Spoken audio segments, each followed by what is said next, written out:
Michael Jones of Inspiring Philosophy is about to tell us why stories of other divine men or heroes who were raised from death or exalted to the heavens in no way, shape, or form puts a dent in the resurrection of Jesus. In fact, to associate the two is fallacious. It's an association fallacy.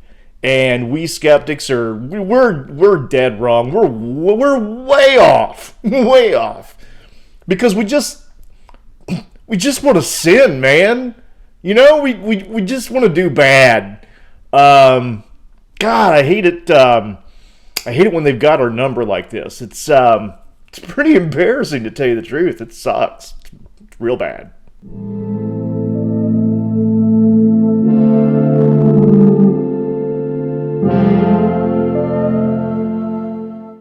Let's grant the mythicists two assumptions. There were many dying and rising gods of the ancient world, whose resurrections were similar to Jesus's. There were a few of those. Yeah, there's a couple. And two, the gospel authors were aware of these myths, which influenced the way they wrote. A pretty good case can be made for this, yes. Thanks for noticing.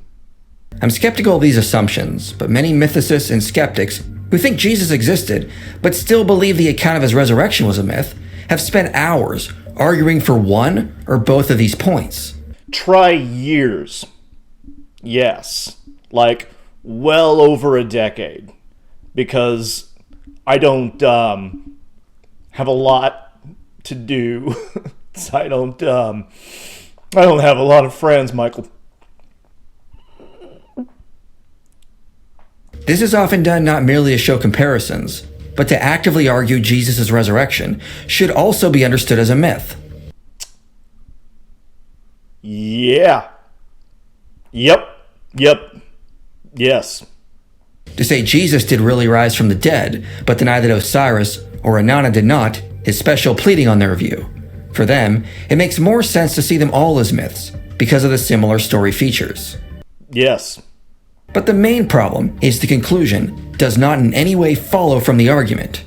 In other words, even if Jesus' resurrection is similar to myths about pagan dying and rising gods, and the gospel authors were aware of them, it would not support the notion that Jesus didn't physically rise from the dead, or that his story is mythical. Right, okay, so, actual real world examples of people rising from the dead after being a corpse for a few days and then shooting up into the sky.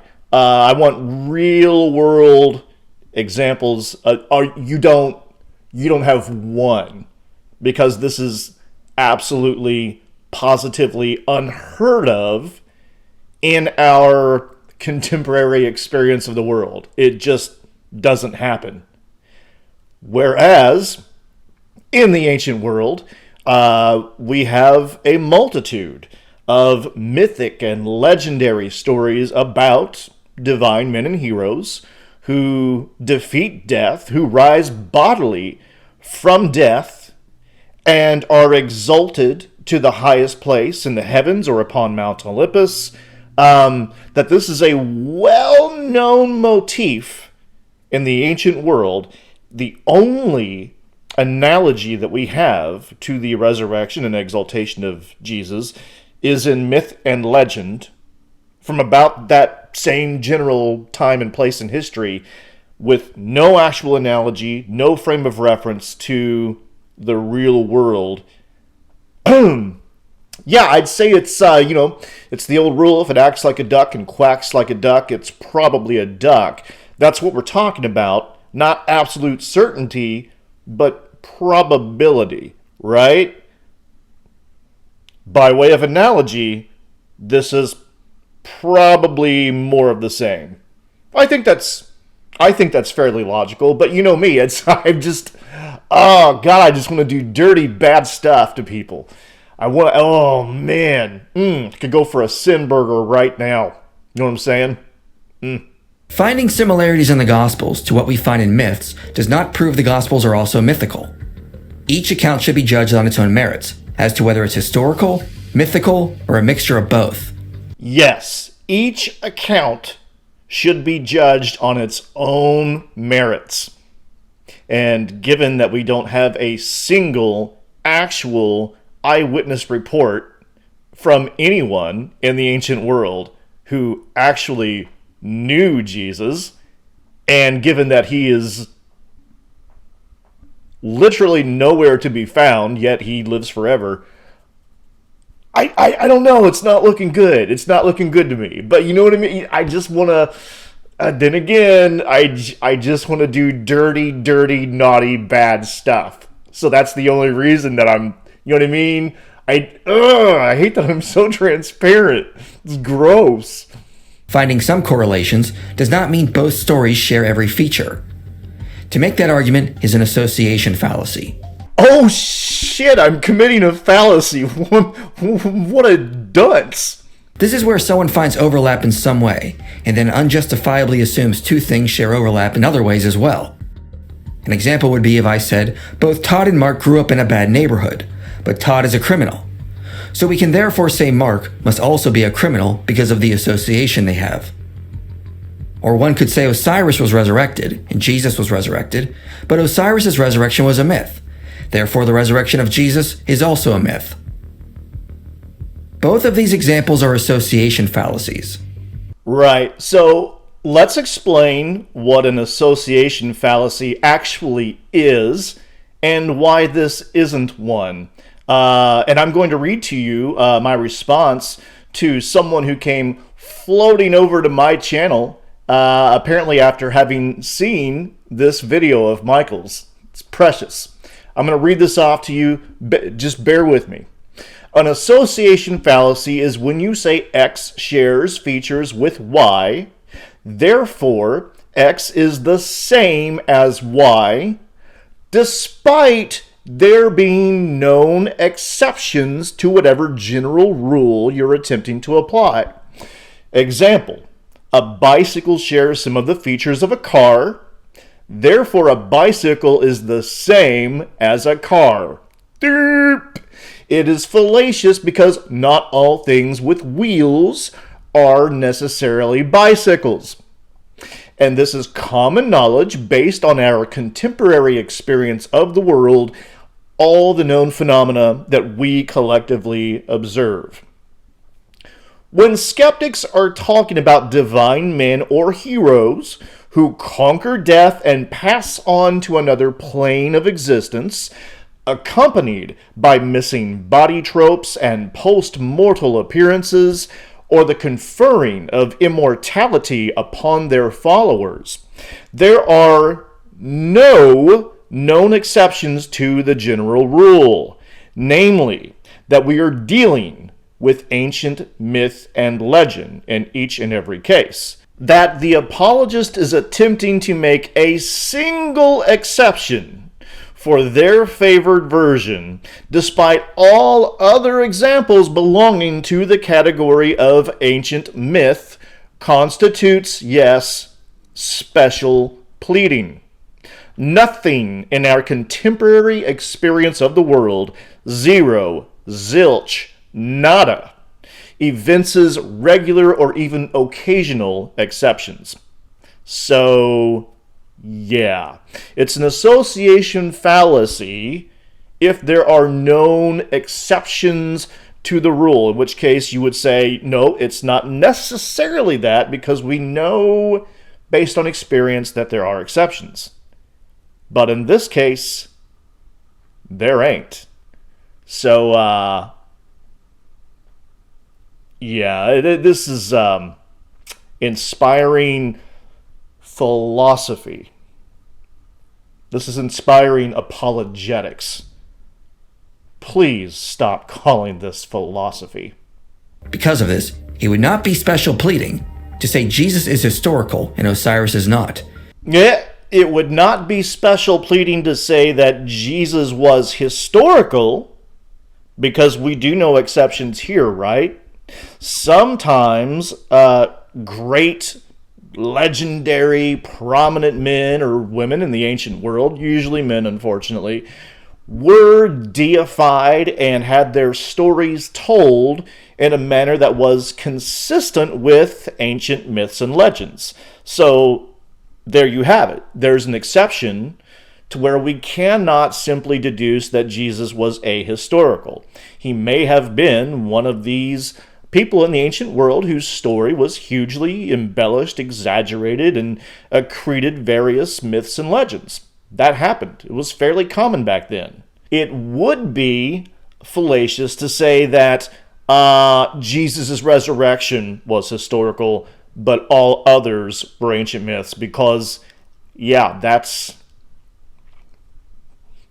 trying to have your cake and eat it too. It's going for special pleading. As long as one has independent evidence to believe in Jesus, which the Christian has. Independent evidence to believe that Jesus was historical, or independent evidence to believe that Jesus was magic? Because there is a difference. We're kind of sliding back and forth here between what we're talking about. I'm kind of, you're making my head spin, man. Take it easy on me. I'm old as dirt, 45. I should have been dead yesterday. Jesus. That's sad. But the skeptic could reply they're not saying this proves Jesus is a myth, only that it becomes a simpler explanation to say he is. After all, if it's true we have myths of dying and rising gods written before the Gospels, wouldn't it make more sense to say the resurrection of Jesus was just continuing this mythical theme? Uh-huh. Yeah, it would. To reasonable people, sure. But I mean, we're not all, yeah. I'm sorry. Not though. Yeah, I'm not. No, I'm not. I'm just not. This doesn't logically follow for a number of reasons. First, Christians have independent reasons to believe the resurrection of Jesus happened. No, you don't. I'm sorry. You just don't. What have we got here? I made some notes. The tomb must have actually been discovered empty, because having women on the scene as the first to testify would have been so utterly embarrassing. That's crap. I've got videos on that. That's garbage. The Jewish polemics. Yeah, well, they moved his body. That's what happened. That proves that they fully knew or aware that the tomb was found empty. That's not good. The 1 Corinthians 15 creed is early eyewitness attestation. I mean, it's before Paul. It's sometime before he wrote his letter to the Corinthians, but we don't know who wrote it or when, and it's that sucks. The Gospels are based on eyewitness reports. Stop. And no ancient Jew ever conceived of individual resurrection or exaltation prior to the mass resurrection of the dead. So this was such a novel idea that it must just have been true. No non sequitur there. One that's pretty certain that's not even true. Even John the Baptist is thought to have been raised from the dead in Mark. And people modify and change beliefs all the time. That's part of the human condition. That's just something that happens. So this is, I know we really like NT right here. I know, but he's a hack. Yeah. You don't have it. I'm sorry. I really am sorry this time. Like appealing to internal and external evidence to support the truth of the New Testament.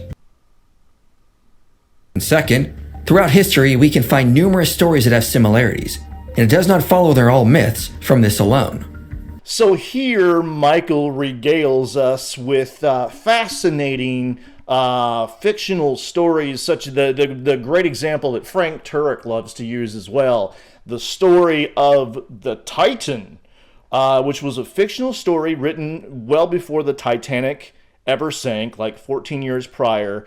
And you find a lot of similarities, a lot of overlap.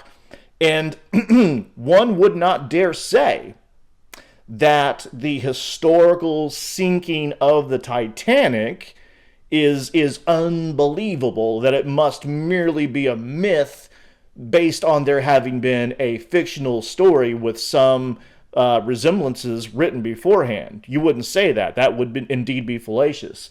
So once again, here's the problem. Number one, granted the similarities, the resemblances are indeed surprising. There are some surprising coincidences. The name is even familiar, although it's, if you're going to suggest that a ship at sea is really big, you're probably going to call it something like Titan or Titanic. So not all that surprising, but still pretty coincidental. Agreed. But you wouldn't say that, man, the story of the Titanic then must therefore be fictional as well. I just cannot believe it based on this prior tale. Why? Because once again, analogy, right? Frame of reference with regard to real world occurrences and events. It's not all that surprising that a ship should sink. We know that happens. We have real world analogies. We have a frame of reference for this. Not to mention, we have actual good, good, not like ad hoc BS, good evidence that the Titanic actually sank. But even without that, it's just not that far-fetched to say that a ship should sink, because that's something that demonstrably happens. Versus divine men or heroes that are raised bodily from death and appear to followers and their bodies go missing and they shoot up to the sky or yada yada yada. Yeah, we got nothing. We got nothing in terms of any actual real world contemporary data to suggest that this is something that occurs in the real world. Our only analogy is to ancient myth and legend. What's more, ancient myths and legends that were popular in the very time and place from which Christianity arose. So what Michael's doing here is using what's called a false analogy. He's equivocating.